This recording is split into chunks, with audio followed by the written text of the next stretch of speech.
Agora, a Bíblia tem muito a dizer a respeito de sensualidade e lascívia e depravação.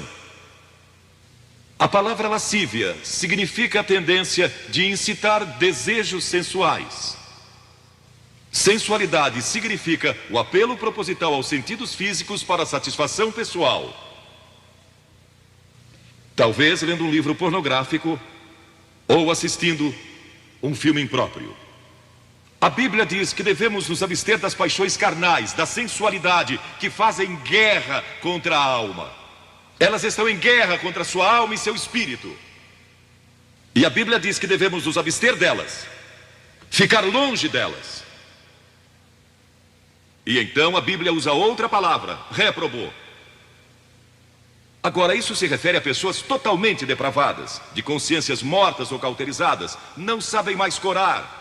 Perderam a capacidade de discernir entre o bem e o mal. E em Romanos 1:28 lemos: e por haverem desprezado o conhecimento de Deus, o próprio Deus os entregou a uma disposição mental reprovável para praticarem coisas inconvenientes. Ou seja, Deus desistiu deles dizendo: vão em frente. Gozem toda depravação e toda sensualidade que quiserem, não vou perturbá-los. Ainda não. Mas saibam que seus pecados os acharão e prestarão contas no dia do juízo. E Paulo, escrevendo ao jovem Timóteo, disse: também estes resistem à verdade, homens de todo corrompidos, réprobos quanto à fé. Em outras palavras, rejeitaram a Cristo por tanto tempo que suas consciências se cauterizaram e seus corações se endureceram. E mesmo que o Espírito de Deus lhes fale, eles não podem ouvir. É por isso que é importante que você aceite a Cristo quando é jovem. É importante que venha a Cristo agora. Se o Espírito de Deus está falando com você, entregue a sua vida a Cristo. Porque o dia pode chegar em que a sua consciência esteja morta e você não possa mais ouvir a voz de Deus. Ela disse: não. Mas Vasti, você vai perder o trono, vai perder suas riquezas, pode até perder sua vida. Ela disse: minha resposta é não. Qual é sua resposta hoje àquelas coisas que são erradas? À mentira, à lascívia, à cobiça, ao preconceito racial? Qual vai ser? Você vai disciplinar seu corpo? Vai permanecer firme às convicções que Cristo e a Bíblia ensinam? Ou vai ceder e seguir pelo caminho largo que leva à destruição? Ou vai entrar pela porta estreita e pelo caminho apertado que conduz à vida eterna? Qual vai escolher? Você tem uma escolha hoje. Deus nunca vai forçá-lo a escolher. E então houve um outro jovem, um jovem chamado Daniel. E a Bíblia diz que Daniel resolveu em seu coração que não se contaminaria com as finas iguarias do rei, nem com o vinho que ele bebia. Agora, Daniel era um jovem que tinha um propósito. Ele havia sido capturado em Jerusalém. Quando o exército de Nabucodonosor invadiu a cidade, ele foi capturado e levado através de milhares e milhares de quilômetros à Babilônia. A quase 3.000 quilômetros de sua própria terra, sem aviões nem automóveis. Eram semanas de viagem. Mas ele estava resolvido a servir a Deus e não devia ter mais de 12 ou 15 anos de idade. E Nabucodonosor, o grande rei, levara cativos de Jerusalém para a Babilônia e ordenou que aqueles jovens, em quem não havia defeito, de boa aparência, instruídos em toda a sabedoria, fossem ensinados em sua corte, para que ele pudesse usá-los. Ele queria usar aqueles jovens judeus porque sabia que eles tinham um dom especial.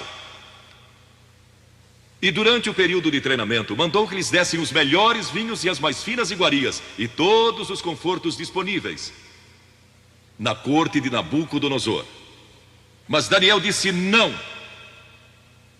Não quero o vinho do rei e não quero as iguarias do rei.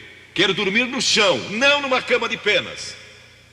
Quero viver uma vida simples e também disciplinada. Que diferença dos que mal podem esperar pelo dia em que possam sair de casa e se divertir. Mas não Daniel.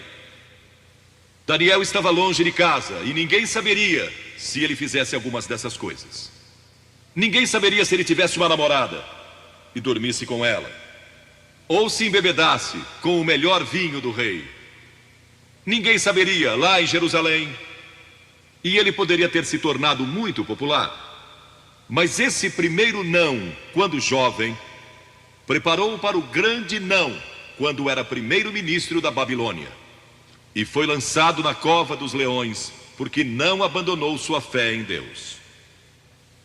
Nós nos contaminamos ao comer demais, ou ao nos embebedarmos, ou ao tomar drogas, ou gastando tempo demais assistindo televisão, ou indo aos cinemas.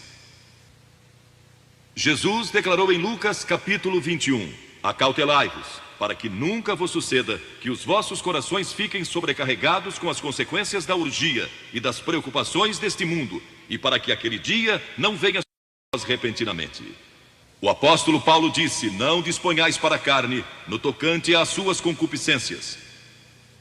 E Pedro disse: porque basta o tempo decorrido para terdes executado a vontade dos gentios, tendo andado em dissoluções, concupiscências e em detestáveis idolatrias.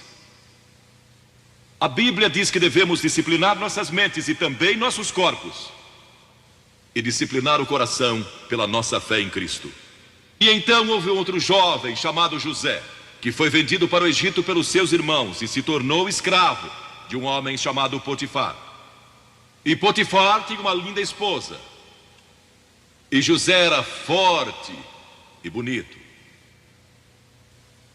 E em Gênesis, no capítulo 39, se quiserem ler a história, lemos a respeito da tentação de José.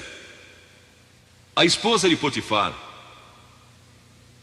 se apaixonou por José, porque José se tornou mordomo de toda a casa de Potifar, cuidando dos seus negócios. E ela viu aquele belo jovem, viril e de boa aparência, andando pela casa e pelo jardim, cuidando dos negócios todos os dias, e ela o cobiçou.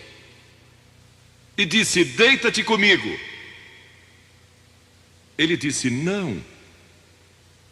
E acrescentou: não posso fazer isso ao meu senhor, que me confiou tudo o que tem, exceto sua esposa. Não posso pecar contra Deus, o Deus dos meus pais. Ele estava longe de casa, lá no Egito, quem saberia?